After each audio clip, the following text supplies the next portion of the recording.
All right, somebody remind us of a reason why the Articles of Confederation were too weak. Jacob, There was no way to. We've got a big here. I'm kidding. There was no way to enforce any taxes or even levy taxes. Okay, no real power to collect taxes. They could pass them. Yeah, there's no way to really collect them. So It'd be great if you people. No judicial and no executive branches. yeah, no judicial, no executive. Yeah. No power to raise an army? Yeah, no real power to raise an army. We should suggest, but that's about all it is. No power to tax. I think we got that one. No. He said it in a longer statement than yours, but you were concise. You had to have 9 states to approve a law. Okay, 9 states to approve something that's made it very difficult to pass anything. Too bad we didn't have that with Obamacare. Yes. No interstate, no control over the interstate. Yeah, there was interstate commerce, but there was no control. So states were taxing each other and squabbles over trade. Okay, so the Articles of Confederation were too weak. We went from under the king, a central government that was too powerful, or at least claiming too much power and trying to exercise it, and the colonists resisted that. We ended up breaking from England. And this first attempt at a national government here, they really went too far to a weak central government. And like we said last time, they very quickly realized that it was too weak to be effective. It'd be like, who was it that I gave the task, I think, of killing all the weeds in the grass with a spray bottle or something like that? Yeah, there's still weeds, yeah, kind of job. Or maybe Sunday night at the tent, I'll give one of you a fly swatter. I said, don't let anybody get bit by a mosquito. A job that the entity that was tasked with the job had no capacity to get it done. Just couldn't do it. And there were some real serious things that needed to happen. All right, so too weak. Then we looked at the critical period, which was a time frame really where we were under the Articles, being governed by them. And there were some hiccups and bumps in the road, but we managed to keep this thing together until we get the Constitution in 1789. Where did the Constitutional Convention meet? I'm going to ask a few questions to make you answer. Okay, who was the president of the convention? George Washington. How many colonies were represented? I might not have said this. How many colonies represented? 55? No, just of the 13 original colonies. How many actually showed up here? 9. Did I say? 12 of them. Rhode Island actually sent no representatives. They did approve the Constitution, but they had no representatives. Somebody besides Washington that showed up there was one of the representatives. You probably didn't write these down, but I think I would have said some names. Sarah? James Madison. James Madison, the father of the Constitution. Thomas Jefferson? Jefferson. I was thinking back and forth if he was here. I don't have him in my list. One of the either this one or the Declaration he was in France. I think he was here. No, that was Declaration. All right. You said Benjamin Franklin? I'm sorry, that Franklin right here. It was the Declaration that was in France. James Wilson? You going to say that one? Yeah. Okay, a group of very eminent men here that put this thing together. All right, today what I want to do is look at an introduction to the Constitution. Just we're not going to actually, at least in this section, read too much of it, but just to kind of introduce the broad scheme of what's happening in the Constitution. All right, first thing I'll look at is the main divisions of the Constitution. You can kind of think of this as the chapters of the Constitution, or if you want to think of a biblical reference, the books in the Constitution. In the Constitution, they're called articles. There are 7 articles. Each one of those is a main division of the Constitution. Each article deals with a separate topic, which brings up, hopefully, instantaneously a question in your mind. What do they deal with? Anybody have that thought? Nope. I'm content to just write 7. So, let me give you what they deal with. So, Article 1, which is the longest, without question. We'll feel like we're in Article 1 until Christmas time. Not quite that long, but it is the longest by far. Once we get through Article 1, we're about halfway through. Article 1 deals with Congress.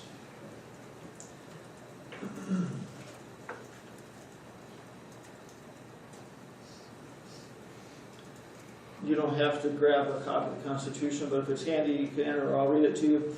The very first statement in Article 1 says, all legislative power herein granted shall be vested in a Congress of the United States. So it starts off stating this idea about a Congress. And then it goes on to describe it. The second main section talks about the House of Representatives, then it talks about the Senate, then it talks about passing laws, talks about what types of laws they can pass, what things are within their authority to do. So it lays out that. So there's a lot of material that has to be covered, that needed to be covered when we set up this legislative body in Article 1. So it is by far the longest. All right, Article 2. Article 2. Let me read the first statement, and maybe one of you guys can help us. The executive power shall be vested in a president of the United States. So, anybody want to guess what Article 2 deals with? President. President, yeah, the executive branch of the president.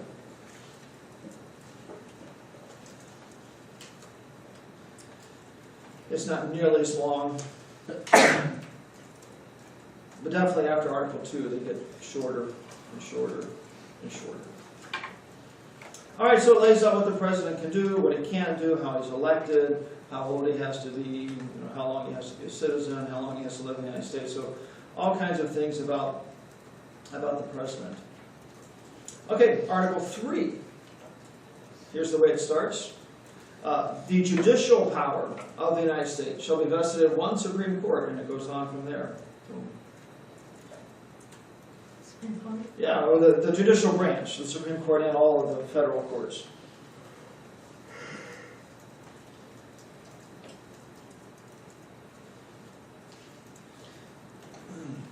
After that,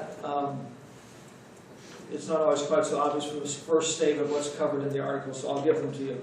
But starting with Article 4, I just have it labeled state and federal government. It's some things about how the states work together, or the states and the federal government or the national government work together.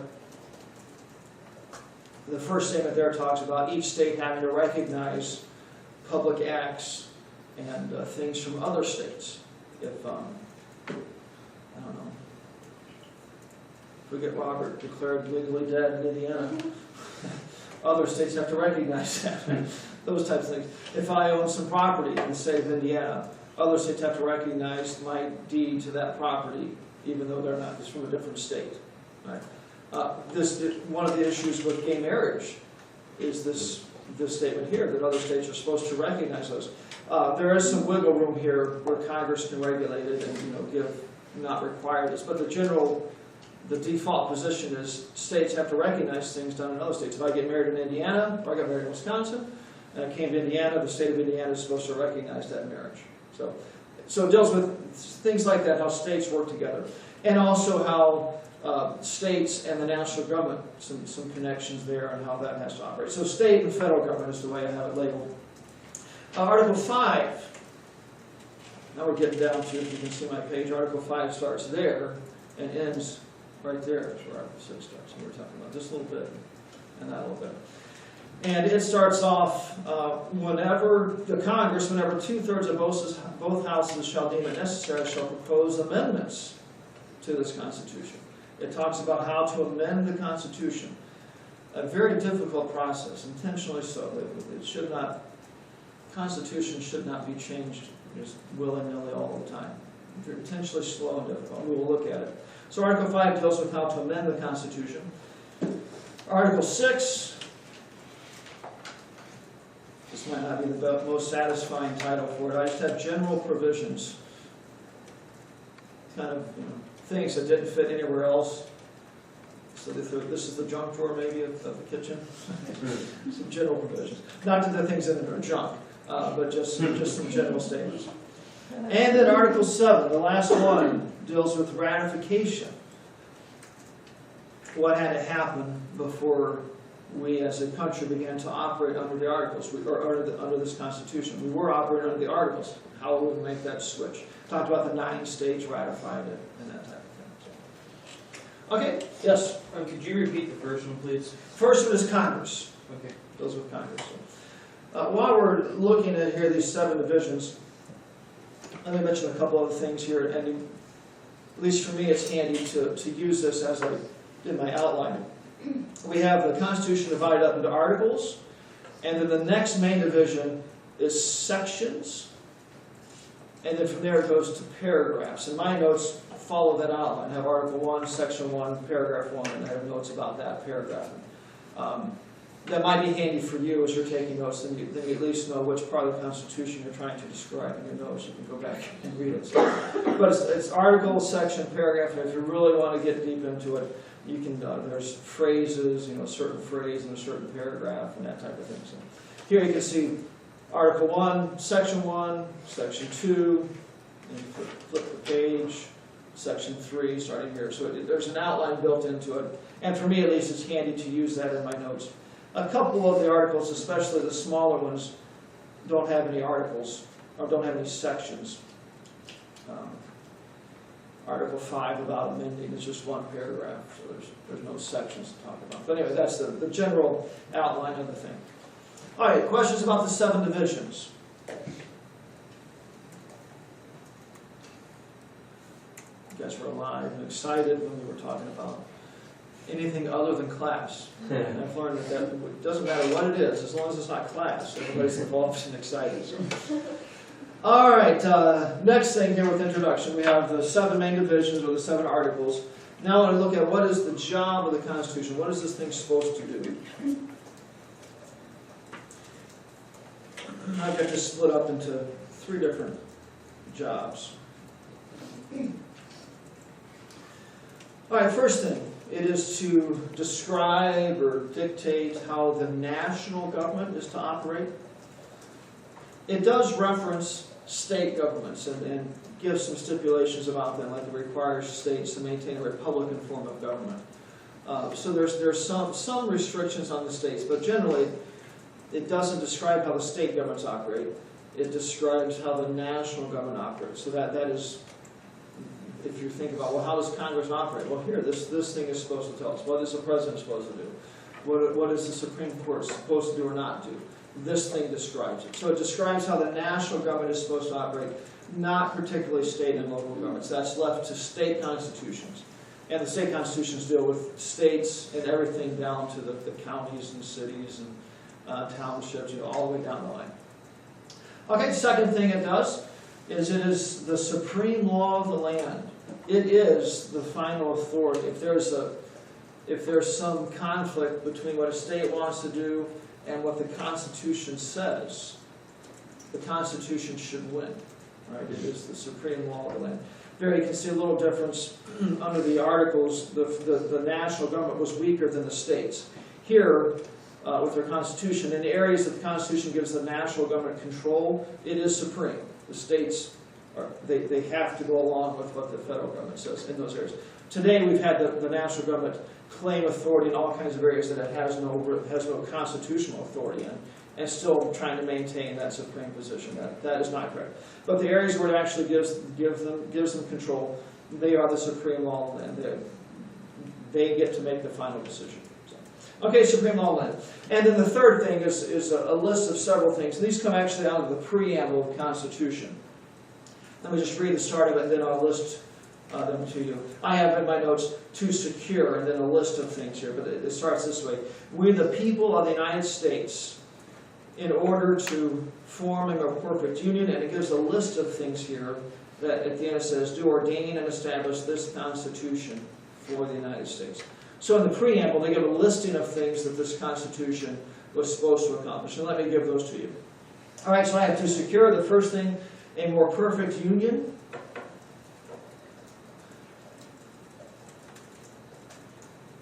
Since we're going to be reading and analyzing words here. It does say more perfect. It does not establish the union. It's recognizing that the union existed, and they're making it better. Okay, so form a more perfect union. All right, second thing, establish justice. In several significant areas that was not happening under the Articles. There were times where the states were treating each other very unfairly, or one state was treating a citizen of another state very unjustly, and there was nothing the national government could do to come through and make sure there was some sort of justice. So establish justice. All right, the next thing that they list here is to ensure, I almost said insecure, but ensure domestic tranquility.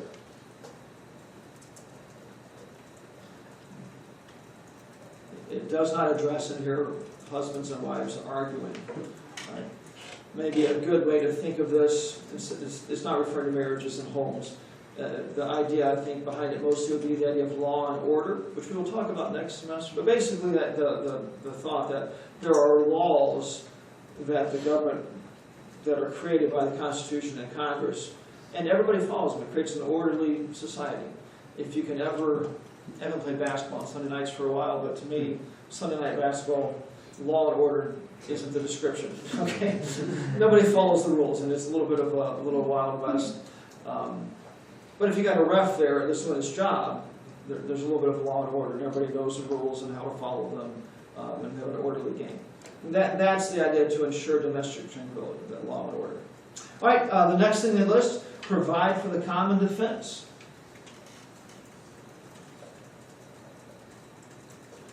I'm going to make Christina sit in the front. If she bends over to the right, she's completely invisible. All right, I think that was pretty straightforward. Under the Articles, Congress could ask nicely, please give us some troops so we can fight off it. But there's no real power to defend the nation. We have that with the Articles. Provide for the common defense. All right, the next part, the next thing, they say, to promote the general welfare.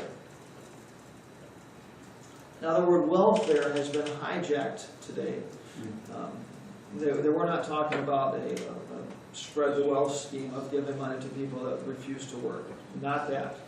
All right. Promote the general welfare. By that phrase, general welfare, they meant the good of the whole country. The general, as opposed to the particular welfare.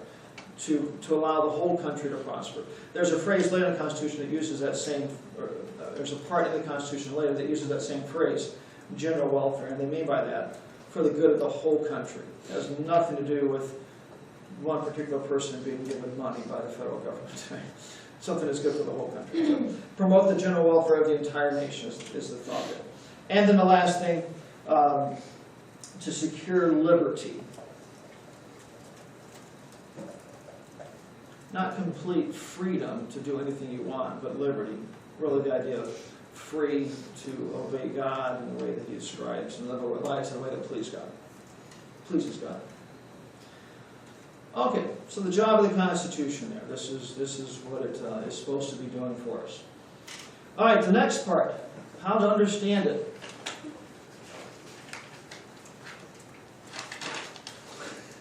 3 coffees on Amanda's list first. Let her have his sleep. All right, any thoughts here? How to understand the Constitution?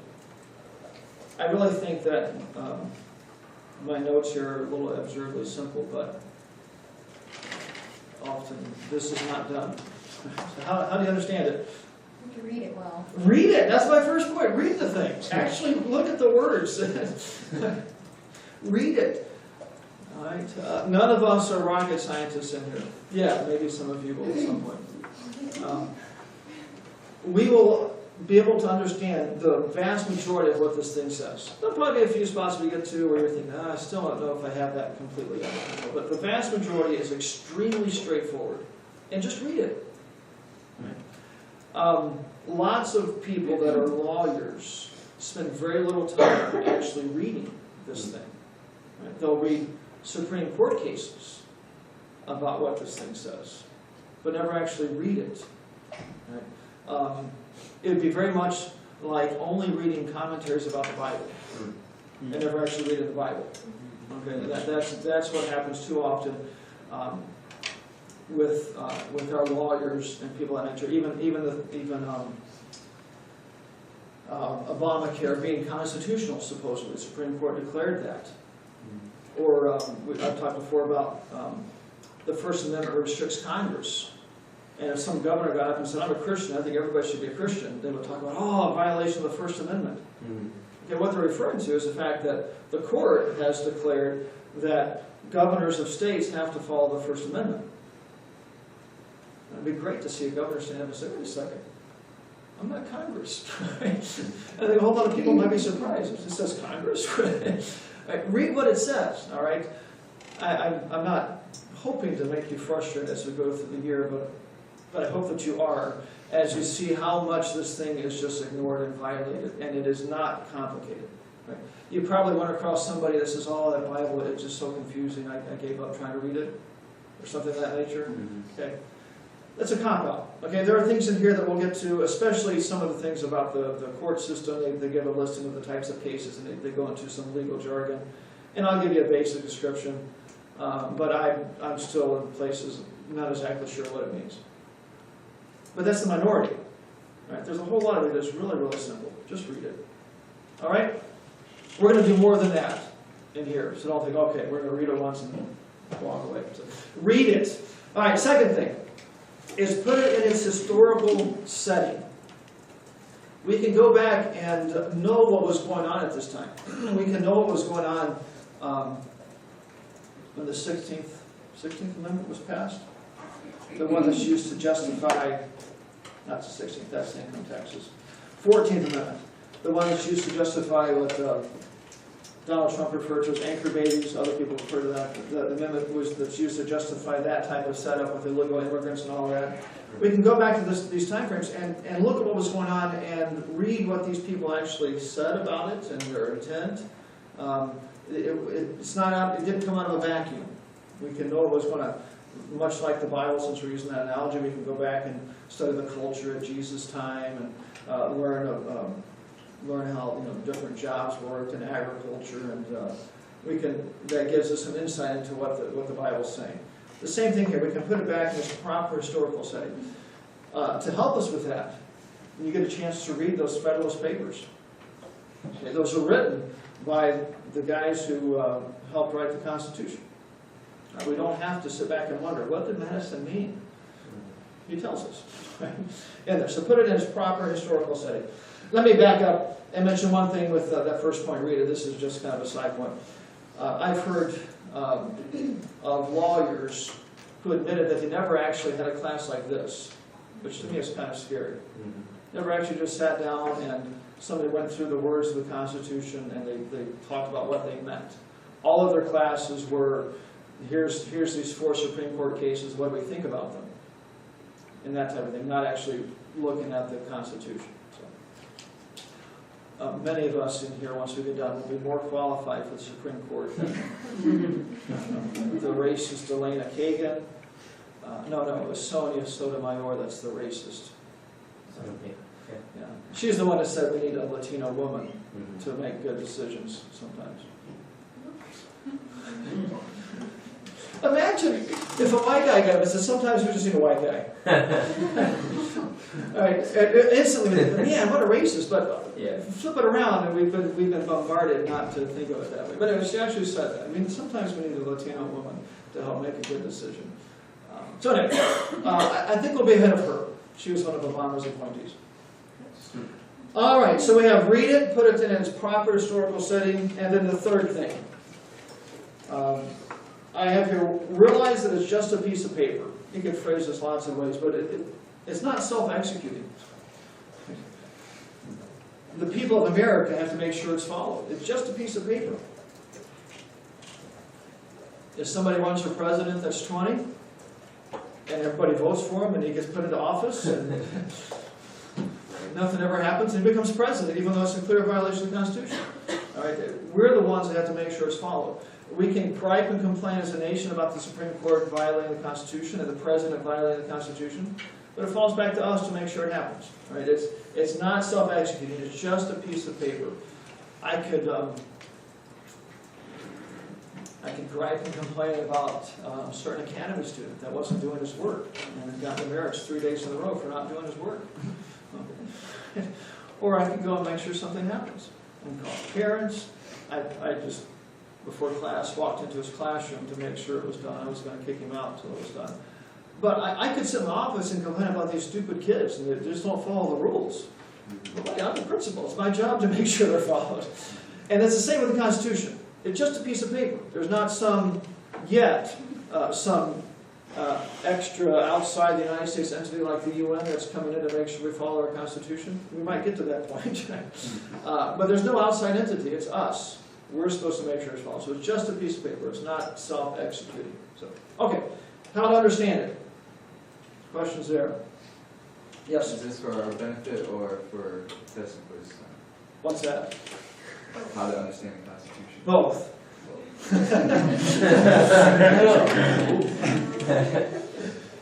Wow, what an insult.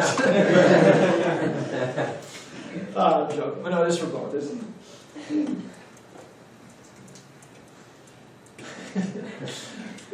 You can twist that and imply that the things that are for the test aren't for your benefit. But that's kind of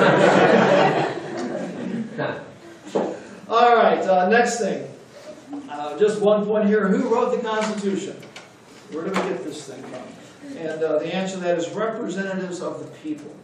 It was not dictated by the king. It wasn't a group of just really smart people that got together and wrote it and said, you guys better listen to it. It was representatives of the people. The thing starts, we the people of the United States. This is something that collectively the people of the United States did through these representatives. Now again, you say, of course, representatives of the people. But that is, especially at that point in history, was not that normal. I mean, typically, the guy who got to make the rules was the one who was the most capable at beating everyone else up. Right? If you had the biggest army, then you got to write the rules. It didn't matter. Right? Whoever had the power got to. The king thought he had the power to just tell us what to do, and we disagreed. But that was the normal practice. So here we have representatives of the people. It wasn't Washington riding the army to power and then creating this thing and forcing it at the point of the bayonet. Representatives of the people. So anyway, it's something we take for granted in our country, but it is something that we should not. We should appreciate this. All right, the next thing is some themes that run through the Constitution. I just have 3 of them. I'm sure we could look at more. I stole these from a book you guys should read after class. If you read it before class is over, you'll see where my notes came from. A book called The Heritage Guide to the Constitution, put out by the Heritage Foundation. Extremely good book, and it goes phrase by phrase to the Constitution. What it originally said, still says it, and what was originally meant, and how the Supreme Court has handled it through the years, kind of gives a history of it. But in there, Edwin Meese III is one of the authors. At the beginning, as he's kind of setting the stage, lists these 3 themes that kind of run through the whole Constitution. If you had to think of 3 common traits or something that permeate the whole thing, he lists these 3. Okay, the first one. And this is the way he worded it: the recognition that the ultimate authority of a legitimate government depends upon the consent of a free people. That the authority of government comes from the consent of the people. Or at least legitimate authority. So all through here we'll see Congress being set up. And the authority going back to the people, either directly or indirectly to the people. The president, the authority going back to the people. So that everything going back there are places where there's definitely, it's not a direct connection. And places that are very intentional, I think very wisely so. But still, at the foundation of all of it is the people's consent. The ultimate authority coming from the people. So that's one thing all the way through. A second thing is the idea of checks and balances. And we're going to look at some of these separately here in just a second. But here we'll just list this idea of checks and balances. Nothing to do with the checkbook and keeping an accurate balance. Right? Checks and balances of authority. If one branch tries to exert too much authority then there's things the other branches and other parts of the government can do to check that and balance out the power. So there's some things built into our Constitution to prevent the Supreme Court from making too many crazy decisions. Congress has not exerted the authority that it has to keep the Supreme Court in check, but there's some things there. Some things to keep the president from going crazy and haywire. If he starts to do something really bad, Congress can rein him in. So there's checks and balances there. Let me read you, a statement from Federalist number 51. This is, I believe, Madison writing here. This is what it says. In framing a government which is to be administered by men over men, the great difficulty lies in this. You must first enable the government to control the governed, and the next oblige it to control itself. How do you set up a system where the government has enough authority to do its job, but doesn't go haywire and begin to abuse its position? He said that's the difficulty. Under the Articles, the fear of that the government abusing its position caused them to make it too weak. So they're trying to correct that. And he said that's the great difficulty. He goes on. A dependence on the people is no doubt the primary control on the government, but experience has taught mankind the necessity of auxiliary precautions. And by that he means these checks and balances. All right, we need some things in the structure of the government that offsets that. All right, the last theme that we'll look at is federalism. Federalism. Sorry, what was the third theme then, specifically? The You said there third, were 3 themes. yeah, we did. The authority going to the people, checks and balances, and federalism. This is the third Oh, thing. Yeah. sorry. Sorry. I thought it was a new point. Oh, no. Third thing, federalism. Okay, federal government is one with multiple layers, multiple levels. We have a national government, we have state governments, we even have county and city governments, and on down from there. Multiple layers. For us, practically speaking, we're talking about the national and the state government. And that idea permeates the Constitution. There are things that talks about the state, the national, talks about the states. Some places the national has control and authority, other places the states have it. That recognition of different levels of government having control and authority in different areas. This actually is one of those checks and balances. There's only a small listing of things that the national government is given authority over. Everything else is left for the states. So there's some checks and balances between the two. So, federalism. We often refer to the national government as the federal government, and sometimes it's useless to fight it. But technically it's not really accurate. The federal government would be the whole thing, national and state, and all the way down to the local dog catcher, the whole thing. But the phrase is used so frequently today that I don't think it's that confusing. But if we're going to be more precise, we refer to the national as opposed to the state government. I'll try to be precise, but I'm sure I'll use them inaccurately as well. So federalism, that idea permeates the Constitution. Okay, the next thing I'd like to look at is those checks and balances, at least some of the checks and balances that we see in the Constitution. Let me mention one thing here that you may not have to rewrite, but one area of checks and balances is between the national and state governments.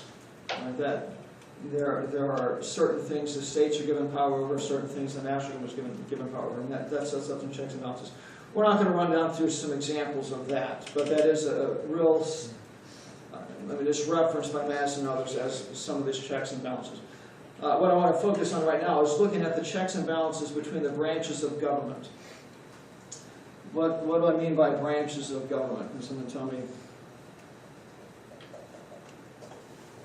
Executive, judicial, and legislative. Yes, executive, you did out of order, that was a problem.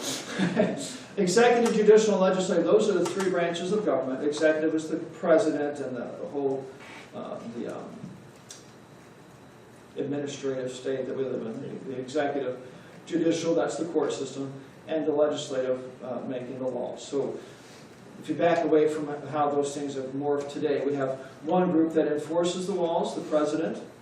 one group, the legislative branch that makes the laws, two separate and independent groups. So if I made a rule about the dorm, I don't have that authority, but to say I did, Mr. Schrock would be the one that actually enforces the rule. I could say all the guys have to be reasonably quiet. And Mr. Schrock, as the enforcer of that, he would, it says reasonably quiet. It wouldn't, if you come up with some decimal levels, and it's just below, jet engines from 5 feet, he could pick how to enforce that thing. And then once he enforced it, we don't have this mechanism really. If there was some court system that you could go to, he gave you 5 demerits for not being reasonably quiet, you can go to a court, a separate entity from the two that made the laws and enforced them, and they could decide if you were fairly treated or not. All right, so intentionally here, these 3 different branches having 3 completely different areas of authority to spread out and diffuse the power of the government. All right, let me read here a couple of quotes, and then I'm going to give you some examples of this, but here's some more quotes from the Federalist Papers. The preservation of liberty requires that the 3 great departments of power should be separate and distinct. The accumulation of all powers, legislative, executive, and judicial, in the same hands, whether of one, a few, or many, may justly be pronounced the very definition of tyranny. So if we end up with one group that has all of these in their hands, either a person or a small group of people or a large group of people, whatever, then that's tyranny. That was in 47. Another part of 51. The great security against a gradual concentration of the several powers in the same department consists in giving to those who administer each department the necessary constitutional means and personal motives to resist the encroachment of the others. So there are things the president has, some powers and authority that he has, that allow him to fend off Congress if they start to encroach into his business. There's things that the Supreme Court has, that they can fend off Congress if they begin to unjustly encroach into their business. And there's things Congress can do if the other two begin to encroach upon them. So each group has some things, some tools in its arsenal, some weapons in its arsenal, tools in its tool bag, to fend off the other branches. I'm not going to read the quote here, but Madison, I believe it's in 51 as well, talks about the reason we need this is because of our sin nature. And what he describes it as pitting one group's sin nature against another group's sin nature.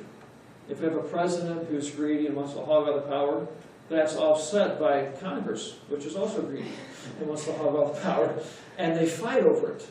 And that prevents either side from getting all of the authority and power. So he references our sin nature, and this structure is recognizing the fact that we're sinners and pits that sin nature. Well, who is more sinful, the president or Congress, the Supreme Court that just declared that 2 guys can get married and it's a right? That's the Constitution, which claims that all rights come from God in the Declaration of Independence. Anyway, pits their sin natures against each other. And he doesn't use the phrase sin nature, but talks about it, our sinful condition, and it pits that against each other. So, all right, let's look at some particular examples of how this works. If you're old-fashioned enough to have a piece of paper and a pen, you can make a diagram, or if you're quick enough, you can do it. I've got it. You don't have to do it this way, but I think it's sometimes handy.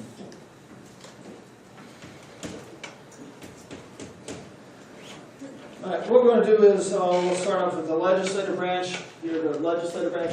We'll look at powers that it has that would fend off the executive branch, and then some powers that it has to help fend off the judicial branch.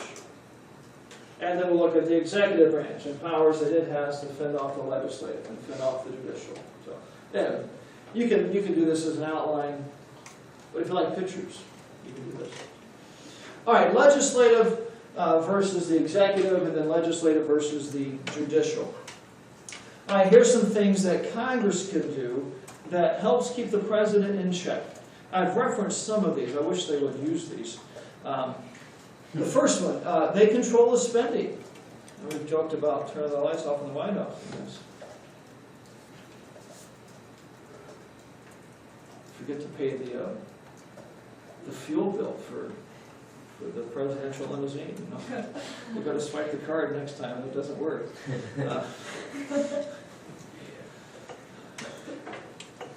Maybe the president can ride a bike down the street, he can sag his pants, you know, fit right in. And the control spending, that is a very serious and real power that they have. This big squabble, it's not a big squabble. The Republican leaders in Congress want us to think it's a big squabble over funding Planned Parenthood. They're trying to come up with some way to fund it, but look like they're fighting it. That is John Boehner's quandary here. But I mean, it's completely in Congress's hands. If they don't authorize some money being spent, nothing gets spent. I mean, they say, oh, the president he'll veto the bill that we send to them that cuts off funding for Planned Parenthood. It doesn't matter. They've got to authorize the spending, if you understand what I'm saying. The president doesn't have to approve it. He can veto it and stop it from going out if they say it should go out. But if they don't say it goes out, then it doesn't go out. So they have not used that at all. John Boehner, we talked about him before, being too feminine. I know that's only bad because he's a man. You girls are fine. You should be feminine, but he should not. All right, control spending. Another thing they can do is override a veto. The president said he's going to veto the bill that cuts off funding for Planned Parenthood. Well, Congress can override it and pass it anyway. Now, it's tough, but they do have that authority. The president doesn't absolutely get to veto things. And then one more example here is the legislative branch can impeach people in the executive branch. We typically think of this as being with the president, but they can impeach and throw out other officials, not just the president.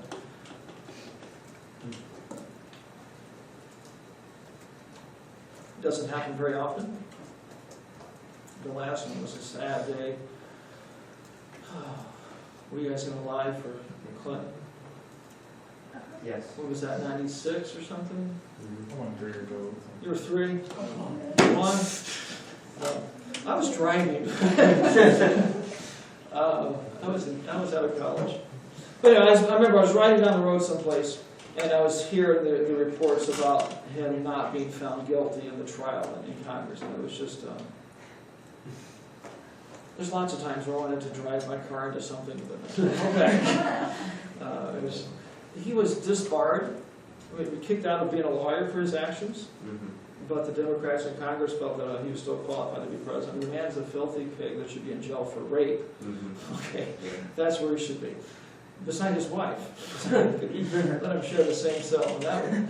And that would probably be a cruel and unusual punishment to make them be in the same cell together. All right, impeach officials. Doesn't happen often, but it is a real power that they have if they care to exercise it. It requires some manly traits, though. All right, now next to how Congress or the legislative branch checks the judicial branch. What are some things they can do to rein in a Supreme Court that's gone wild, right? Like today's? Okay, first one is they approve the judges. The president gets to suggest them, he gets to nominate them, but they don't actually take their seat until Congress approves. If you want to be particular, it's the Senate that does the approval. But they have to approve it. He can't just arbitrarily stick people onto the Supreme Court. So the racist Latino woman, the Senate approved her. They could say no, but they should have said no. Not because she's a woman, because she's a racist and a very bad lawyer. But they approved the judges. Okay. Second thing, and that is not just Supreme Court judges. All of the judges in the national judiciary, which is hundreds of them, they approve all of them. The president can't just arbitrarily fill any of those positions. This is executive versus judicial? This is legislative versus judicial. So we'll do legislative against both other branches first. All right, so they approve the judges. President gets to pick them, but they have to approve them. Second thing is they impeach judges. They can throw out judges. I forget, well, I think it's 7 or 6 times that they've actually thrown a judge out, but it can happen. They can throw a judge out for misconduct. And then the last one, this is one I wish they would exercise. They set up and removed federal courts. I wish they'd exercise all of them, but this one could be fun. The Constitution, in black and white, says there's a Supreme Court. And beyond that, it's completely up to Congress. You know, if you listen to the news, they'll talk about a certain district court or a certain appeals court. All of those are creations of Congress. All of them can go away at the whim of Congress. So I would love to see them just evaporate the entire federal judiciary except for the Supreme Court. And every appeal would go to them. You know, the thousands of cases that come to them would all come to them. But anyway, they're the Ninth Circuit Court in California is especially notorious for. They're the ones that declared the Pledge of Allegiance was a violation of the Constitution. Right? There's just crazy things. Congress could just evaporate it. It's gone. There is no Ninth Circuit Court. But they have not exercised that power like they could. But they do. It's not up to the Chief Justice of the Supreme Court to organize the judicial branch. Congress does that. So that's a significant check. Okay, so those are things that Congress does to keep in check the other two.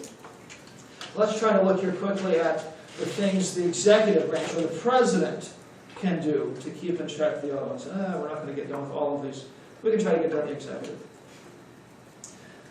Things the executive do, the things the president can do to keep in check the other. We'll do the legislative first, the president versus the legislative branch. Okay. Here we have the flip side. He can veto laws. We talked about Congress overriding vetoes. He can veto. And that is a legitimate power. A president that was going to follow the Constitution today should veto just about everything.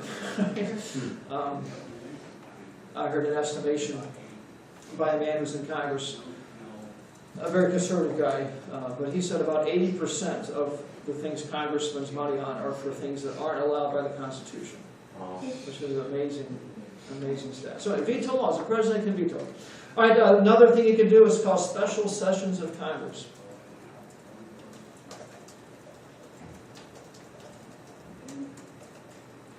Special sessions. This power really has weakened and evaporated because Congress is almost in session year-round. All right, so there's not, I don't know when he would call a special session because they're always there. But historically, they weren't always there. And if something came up like the Japanese bombing Pearl Harbor, he can call them all back in and say, we have to deal with this, and drag them back in to deal with something. So, all right, president versus judicial. Two things here the president can do. All right, the first one is he appoints the judges. Every judge in the judicial branch was appointed by a president. The Supreme Court didn't hire any of them. They didn't interview them. There's not one ads that they post at the law schools around the country, or help wanted ads. The president appoints all of them, so he gets great sway. Under the previous Bush, one of the things we talked about was his judicial appointees and how significant they were, and how angry we were when John Roberts, one of his appointees, told us that Obamacare was constitutional. All right, but the president getting to put these people, especially on the Supreme Court, is a significant power. So, all right, so he appoints judges. Another thing the president can do is pardon.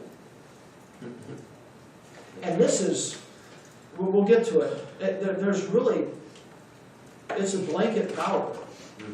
We can have Josh on videotape, hundreds of witnesses to some, he broke into the Federal Reserve Bank in Chicago and he was hauling out a pallet of $100 bills, trying to run down the hallway and runs over some old woman and kills her.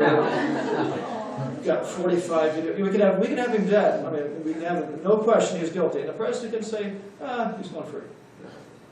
And it's over. Muslim connection. Oh, there we go. Oh, he's thought that. But it really is a very broad and unrestricted power of the president. If he pardons somebody, that it really is it. There's nothing anybody can say that they walk free. You might be thinking, oh man, that'd be a little bit scary. But it was intended to be a check on the judiciary. Right? If they start finding people guilty, that's every one of them the president can set free. It's not like he only does 4 a year or something. He could clear out the entire federal prison system if he wanted. And wow. He would only do the Muslims though, so. Which that would be the entire. They are either going to enter or they get converted, so. All right, a very real and major power. Lots of times as presidents leave office, they will issue a wave of pardons to different people. Clinton pardoned some really, really obnoxious and nasty people that were connected to people that fundraised for him. Just really nasty people he pardoned. So there was a very real legitimate need for it. It can be abused, but it was intentionally very wide and unrestricted to keep the court system in check. Why, okay, I guess you just said it, but why is he granted this much power? I mean, even back then, they can't see, this guy could literally... He could. He can get thrown out of office from his conduct and other things. So it's not like there's nothing they could do, but those people would go free. They always do it though at the end of their term. Yeah. They should have a rule where you can't do it once election season starts, because you know they're gonna... There's not, and that won't happen. I mean, it would have to do it legally would require amending the Constitution. Mm-hmm. But, I see what your point. I see the point, the fear there, but it was, Mm-hmm. I guess, at least in the founder's mind, the check on a crazy court system was more significant than that fear. Well, if you had somebody knew what they were doing in there, then you wouldn't have to worry about that. Yes, you're right. I have to go back. How many presidents to get this out? Several. All right, we're out of time here to finish up, but we'll do the judicial and some powers they have next time. So here's this.